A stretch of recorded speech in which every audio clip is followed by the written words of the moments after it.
Hello friends, आपका मेरे channel पर फिर से स्वागत है।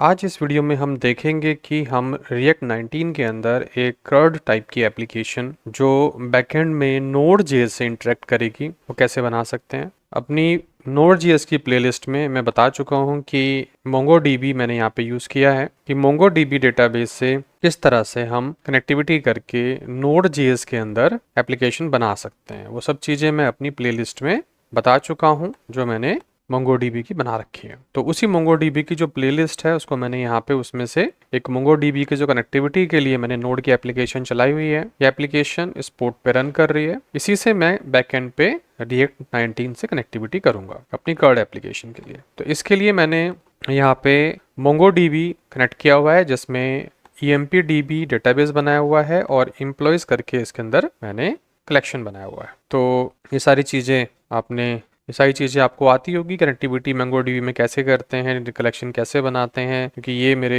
इस वीडियो का पार्ट नहीं है। तो मैंने Node.js वाली एप्लीकेशंस में सब चीज़ें बताई हैं, किस तरह से डेटा इंसर्ट हो सकता है Node.js के साथ और डिलीट हो सकता है, अपडेट हो सकता है। अब यही सब चीज़ें, क्योंकि Node.js में हम मोस्टली API बनाते हैं और React के अंदर उन API को कनेक्ट करते हैं। तो यहाँ पे API मैंने बना चुका हूँ ऑलरेडी, तो इसलिए मैं यहाँ पे अब जो React यूज़ कर रहा हूँ उसके अंदर Node.js जो रन कर रहा है बैकएंड में उससे कनेक्टिविटी करूँगा। तो कनेक्टिविटी के लिए अब अगर मेरी आप एप्लीकेशन देखेंगे तो इस तरह से है। तो मैं यहाँ पे एक कर्ड नाम का एक नेविगेशन के लिए बना लेता हूँ लिंक। उस पर क्लिक करेंगे तो यहाँ पे कर्ड नाम का एक कुछ आ जाएगा और उसके अंदर हम सारा कोड करेंगे। तो सबसे पहले मैं होम के बाद यहाँ पे इसको एक कॉपी कर लेते हैं इस तरह से और यहाँ पे कर्ड लिख देता हूँ और यहाँ पे कर्ड नाम से ऐसे लिख देते हैं। ये काम पूरा हो गया। अब ये जो मेरा ऐप है यहाँ पे मैं एक इसका रूट बना देता हूँ। तो रूट के लिए ऐसे करते हैं और यहाँ पे कर्ड नाम से बना दिया और यहाँ पे एक कंपोनेंट बना देता हूँ मैं जो कर्ड नाम से ही होगा ऐसे, और इसको बना देते हैं। इसके लिए SRC के अंदर एक अलग से फोल्डर बना रहा हूँ कर्ड नाम का, ताकि सब इसमें ही रह जाएगा। और इस कर्ड के अंदर फोल्डर है ये, तो इसके अंदर ये जो मेरा कंपोनेंट है इसको मैं बनाता हूँ कर्ड EMP के नाम से। इसके अंदर मैंने बनाया कर्ड EMP.jsx तरह से, फिर RAFCE किया और इसी को मैं यहाँ पे ऐड कर देता हूँ इसकी जगह पे। तो मैंने कहा कर्ड EMP ऐसे, तो इस तरह से मैंने यहाँ लिंक दे दिया तो ये ऐड हो गया। अब इसका कोई काम नहीं है, इसको ऐप को भी हम हटा देते हैं, इस होम को भी हटा देते हैं, कर्ड EMP को रखते हैं बस। और यहाँ पे जब मैं इस पर क्लिक करूंगा तो आप देखेंगे कि यहाँ पे कर्ड EMP लिखा हुआ है। सबसे पहला काम इस वीडियो में करते हैं कि जो भी कंटेंट हमारा एम्प्लॉयज कलेक्शन के अंदर है MongoDB में उसको यहाँ पे रीड कर लेते हैं। फिर नेक्स्ट वीडियो में इंसर्ट कर लेंगे और बाकी चीज़ें कर लेंगे। तो पहले रीड करने के लिए, पहले क्या होता था जब हम कोई डेटा कंटेंट या कुछ भी रीड करते थे तो हम यूज इफेक्ट हुक का यूज करते थे। अब उसको अवॉइड कर दिया गया है, उसके जगह हम यूज हुक को यूज कर सकते हैं। तो मैं यहाँ पे यूज को ही करूंगा, क्योंकि यूज इफेक्ट तो आपको आता ही होगा पुराने रिएक्ट से। नहीं भी आता है तो अब जो मॉडर्न चला है उसी को यूज करेंगे, क्योंकि यहाँ पे मैं आगे इंसर्ट करने के लिए एक्शन का ही यूज करूंगा, सर्वर एक्शन वगैरह का जो नया इंट्रोड्यूस हुआ है React 19 में, क्योंकि पहली चीजें तो सबको आती ही होंगी। तो यहाँ पे React 19 में जो चीजें चेंजेस हुई हैं उसी बेस पे मैं काम करूंगा। तो यहाँ पे मैं रीड करने के लिए एक कंपोनेंट बना रहा हूँ। तो मैंने यहाँ पे कहा रीड EMP कर लेते हैं ऐसे, और इसको हमने ऐसे किया रीड EMP को। और इसके अंदर हम क्योंकि डेटा रीड करेंगे तो हमने यहाँ पे कॉन्स्ट किया और हमने कहा EMP डेटा कहाँ से आएगा? EMP डेटा आएगा यूज के अंदर फैच को यूज करने से। ऐसे फैच यूज होगा। यूज कहाँ से आया? यूज हमारा यहाँ से React से आएगा। React 19 के अंदर एक नया हुक है, तो जो हमारी यूज इफेक्ट जो हमारा हुक होता है उसकी कमी को पूरा कर देता है। मतलब हमें यूज इफेक्ट यूज करने की जरूरत नहीं है, हम इसे यूज कर लेंगे, इसके अंदर फैच कर लेंगे। अब जो मेरा कनेक्शन है वो है लोकल होस्ट 3000 वाली पोर्ट से।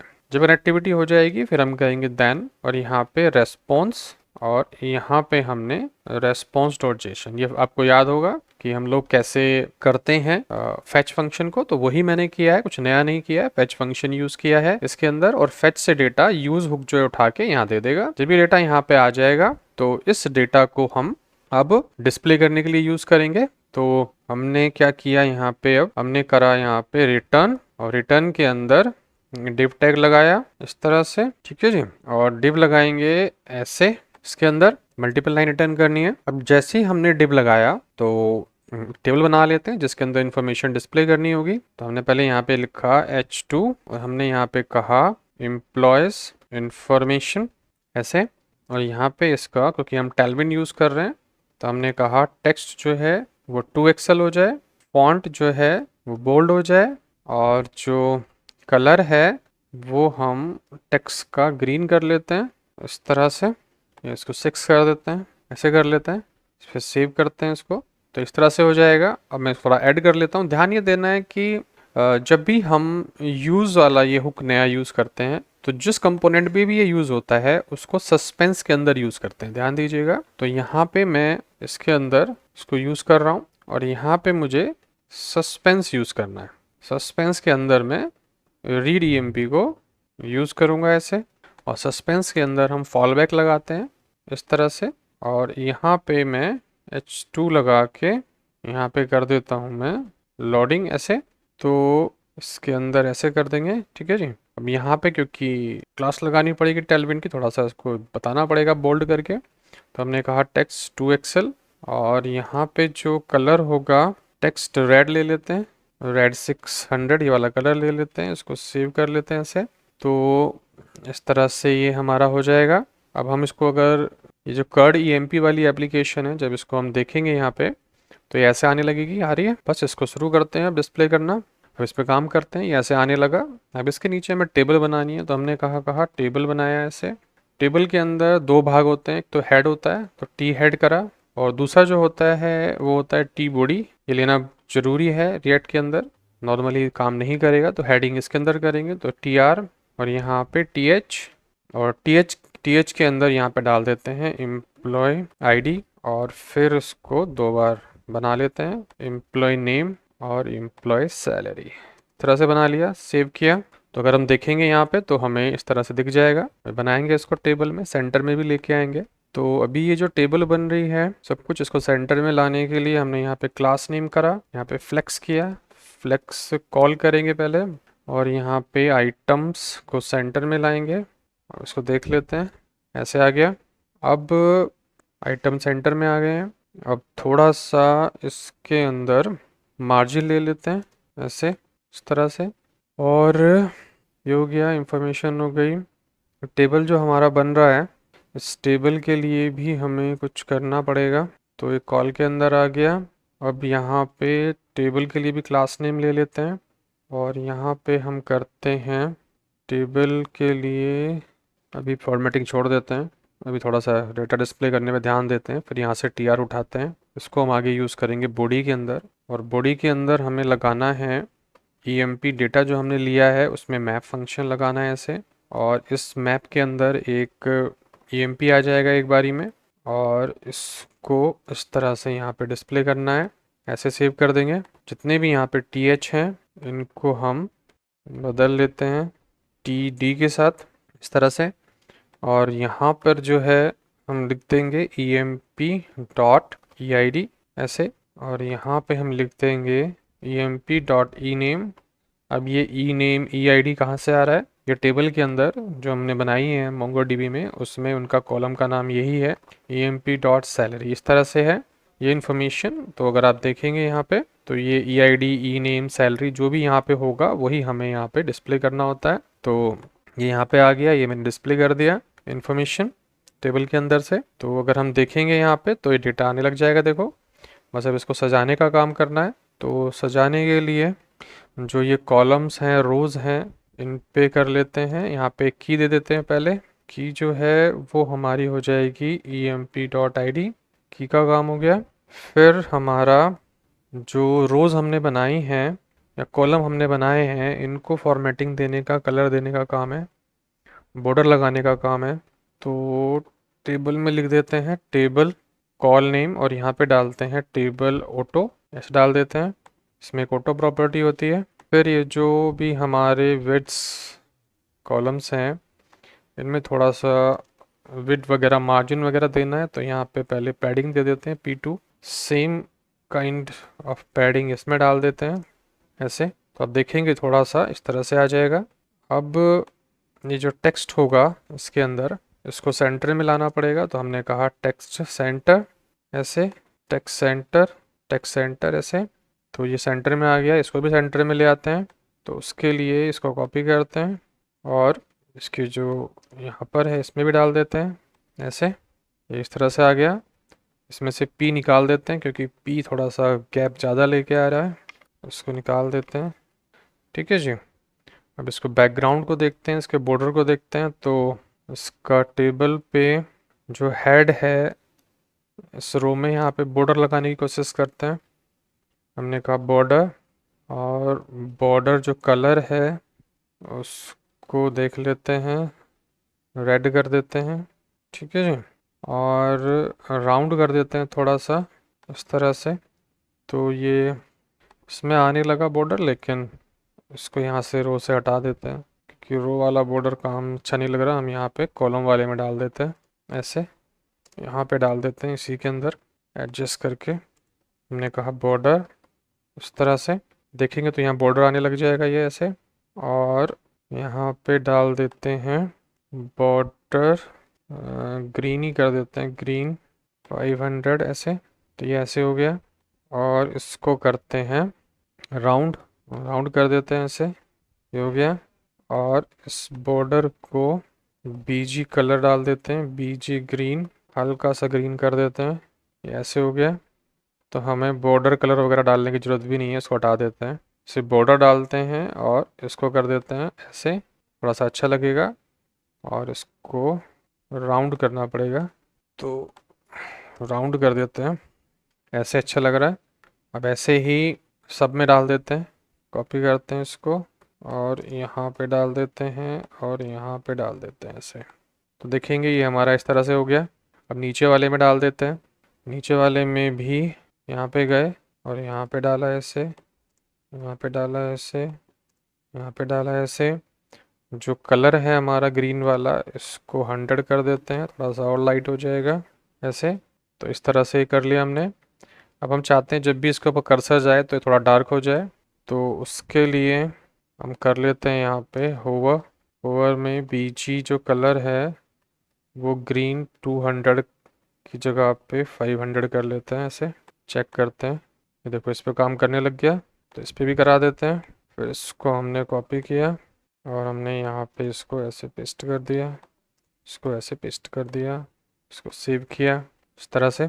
और फिर हम इसको यहाँ पे ऐसे लेके आगे देखो ये चल रहा है। अब ये जो हमने अलग अलग चल रहा है इसको हम रोज में भी कर सकते हैं, क्योंकि ये जो मैंने सब में डाल दिया कॉलम में ये दिक्कत कर रहा है। तो इसको यहाँ से हटा देते हैं ऐसे, इसको कॉलम पे ले आते हैं, थोड़ा सा अच्छा लगेगा।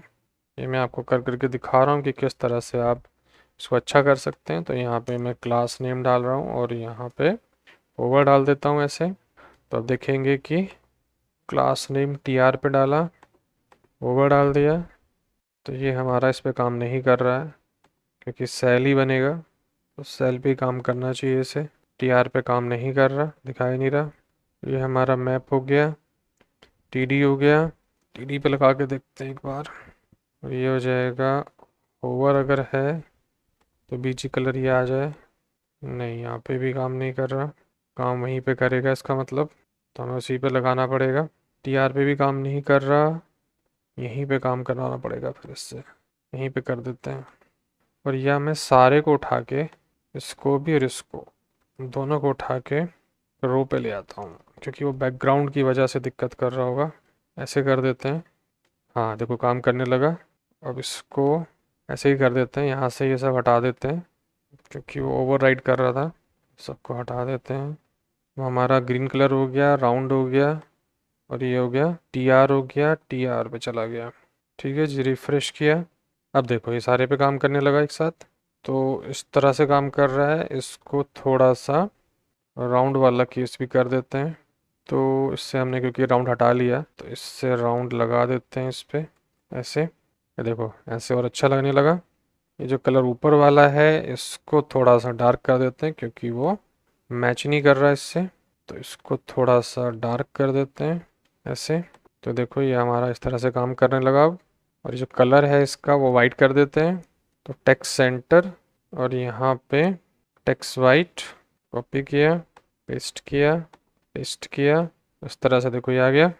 तो इस तरह से हमने अपना जो रिकॉर्ड है वो डिस्प्ले कर लिया और उसको थोड़ा सा बेटर वे में सजा लिया। तो इस वीडियो में हमने देखा कि किस तरह से हम रिएक्ट 19 के अंदर यूज़ हुक जो हमारा है इसको यूज़ करके डेटा फैच करके किस तरह से डिस्प्ले कर सकते हैं। और इसके लिए हमने Node.js का यूज़ किया। Node.js में हमने MongoDB पहले से कनेक्ट कर रखा है, तो हमें सिर्फ API की ज़रूरत पड़ती है यहाँ पे, चाहे वो MongoDB से कनेक्ट हो रहा हो, चाहे वो MySQL से हो रहा हो, किसी से भी हो रहा हो, कोई फ़र्क पड़ता नहीं है, सिर्फ API की ज़रूरत पड़ती है। API हमने यहाँ पे दे दी और कल को अगर MySQL का होता है यहाँ से MySQL की ये दे दो URL आप API, तो ये वहाँ से भी डेटा फैच करके इसी तरह से डिस्प्ले कर देगा। तो ये देखो ये हमने यहाँ काम हमारा यहाँ से हो गया अच्छे तरीके से। अब नेक्स्ट वीडियो में देखेंगे कि यहीं पे इसके ऊपर एक हम इंसर्ट करने का इंटरफेस बनाएंगे और उससे नेक्स्ट वीडियो में इसके अंदर जो डेटा पड़ा हुआ है ये डेटा और इंसर्ट करने की कोशिश करेंगे, उसमें डालने की कोशिश करेंगे, तो देखेंगे कि ये किस तरह से काम करेगा। इंसर्ट करने के लिए हम सर्वर एक्शन का यूज़ करेंगे जो नई फैसिलिटी इंट्रोड्यूस हुई है, और मेरी पुरानी वीडियोस में इसी प्लेलिस्ट की जो पुरानी वीडियोस हैं उसमें मैंने बिना डेटाबेस के इंडिविजुअल सारी चीज़ें समझाई हैं कि कैसे एक्शन काम करता है, कैसे use state, use form state, use form status और यूज़ एक्शन स्टेट काम करता है। वो यूज़ एक्शन स्टेट ही मैं आगे यूज़ करूँगा, क्योंकि बाकी यूज़ फॉर्म स्टेट और यूज़ फॉर्म स्टेटस जो है वो डिप्रीकेट हो गए हैं, तो इसलिए मैं यूज़ एक्शन स्टेट का ही यूज़ करूँगा। और उसको कैसे यूज़ करके हम इंफॉर्मेशन इंसर्ट डिलीट अपडेट कर सकते हैं नई तरीके से रिएक्ट 19 के अंदर, बिना यूज़ इफेक्ट हुक के और बिना